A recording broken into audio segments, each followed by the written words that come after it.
Para mí, como dibujante, Barcelona es la capital o la ciudad en la que viven los cómics. Y un poco acabé en el Raval de casualidad.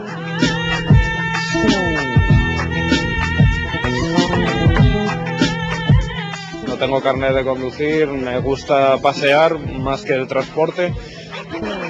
Y esta me parece una ciudad muy paseable. Y evidentemente se transpira en el TVO, ¿no? O sea, hay una referencia clara a todo lo que es la arquitectura, a todo lo que es el entorno.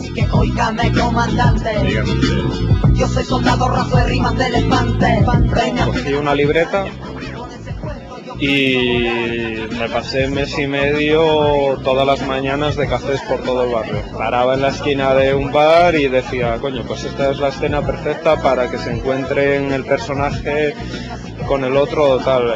Iba a otro sitio y decía, bueno, aquí tal. Iba a hacer la compra y decía, bueno, pues aquí en la boquería sería perfecto que esta escena sucediera de tal o cual manera.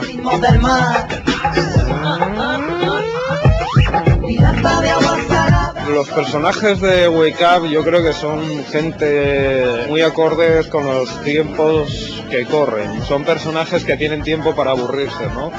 Y todo el aburrimiento yo creo que lo meten en el sentimiento. De ahí que sea una generación yo creo bastante solitaria.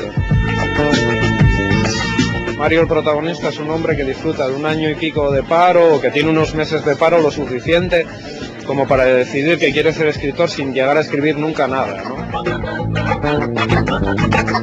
A la hora de la verdad, veo que en temas costumbristas normalmente se trabaja con mucho texto. A mí me apetecía hacer algo mucho más visual. Me apetecía que ciertos sentimientos, emociones, sensaciones que pudiera tener el personaje se vieran de una manera visual, puramente gráfica. Wake Up tiene una explicación. Yo lo veo un poco, como decimos en Asturias, como una colleja, ¿no? O sea, despierta es como darle a alguien un golpe en el cuello y decirle, despierta.